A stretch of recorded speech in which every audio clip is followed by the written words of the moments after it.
Hola, bienvenidos a mi clase de programación. En esta ocasión vamos a ver una breve introducción a apuntadores, como en inglés se les conoce pointers. Un apuntador es un objeto que almacena una dirección de memoria. Esto es, hay una íntima relación de lo que es un apuntador con los registros con los cuales está construido el microprocesador. Eh, si Si se recuerda, en la hoja de datos del microprocesador hay una estructura basada en registros internos del micro, dentro de los cuales algunos registros son utilizados para la manipulación de datos y otros registros son utilizados para la manipulación de direcciones. A estos registros que utilizan la manipulación de direcciones se les conoce como registros índices. Y un apuntador en este lenguaje de programación no es otra cosa nada más que un, eh, un registro índice. Esto significa que los apuntadores apuntan a direcciones de memoria.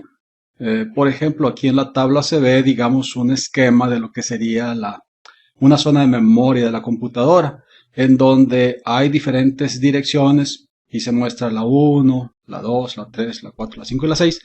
Y cada una de estas localidades de memoria tiene algún valor almacenado, como por ejemplo un 10.3e o etcétera, ¿no?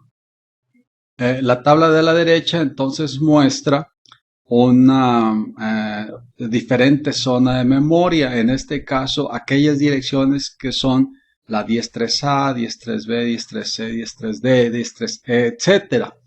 Bien, entonces regresemos a nuestro primer segmento de memoria. Hay una variable de tipo apuntador en la localidad 0001 que tiene como valor un 103E. Y el 103E no es otra cosa nada más que un apuntador a la otra zona de memoria cuya dirección por supuesto es 103E. En esta dirección 103E tenemos declarada una variable i. Esta variable i vale un 85 de tal manera que el apuntador apunta a la dirección de memoria de i cuyo contenido es un 85. ¿Cómo se ve esto en un programa? Bueno, pues en un bloque tenemos declarada la variable i de tipo entero y asignado un valor de 85 y también la declaración de la variable apuntador eh, que se distingue en su declaración por el asterisco que va precedido. Entonces, cada vez que veamos una declaración en donde el identificador tiene al inicio un asterisco, estaríamos hablando entonces de un apuntador. Este apuntador es de tipo int también. Para que el apuntador pueda apuntar hacia la variable, tienen que ser del mismo tipo. De tal manera que el apuntador, en este caso, puede apuntar ahí. Y ese es el estatuto que se muestra en la asignación, en donde el pointer es igual a la dirección de i.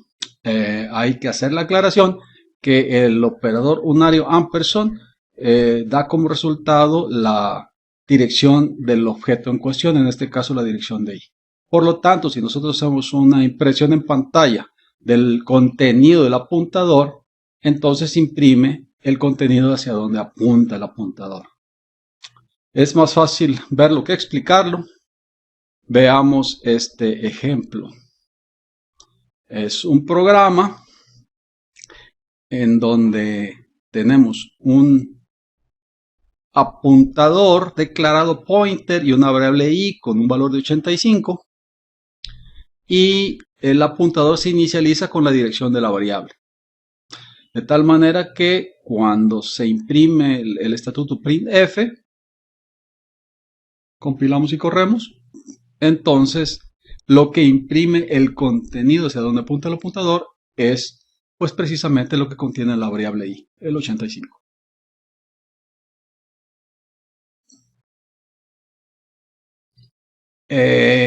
Dado que estamos utilizando entonces el operador unario ampersand para denotar las direcciones de los objetos, entonces conviene hacer un paréntesis para recordar cómo hemos estado utilizando la función scanf.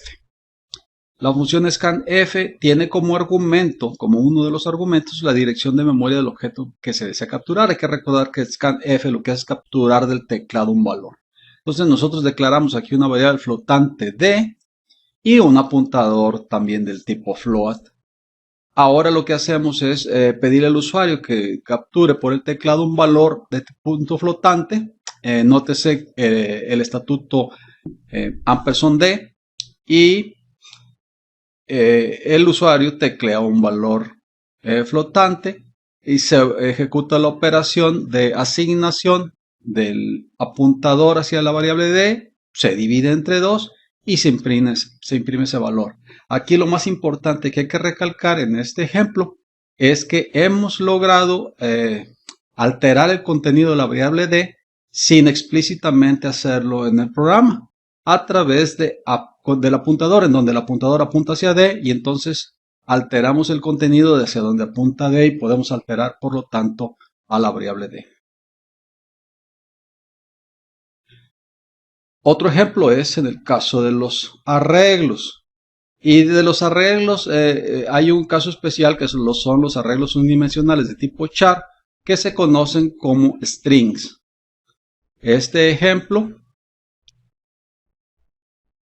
lo que hace es hacer uso de un string. Primero se declara el string, por ejemplo, A, que contiene el string Anita Lavalatina. Noten ustedes que no tiene tamaño, por lo tanto se reserva el espacio del string tal y como está y se hace un ciclo for haciendo primero que en la inicialización que el apuntador apunte hacia el arreglo y después, mientras no sea 0, se imprime el contenido del apuntador y este se incrementa.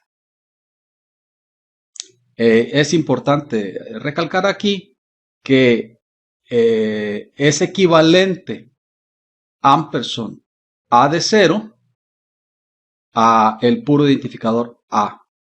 Significa entonces que nosotros tenemos esas dos opciones de poner la dirección del elemento 0 del arreglo o simplemente el identificador. Es exactamente equivalente. Perfecto.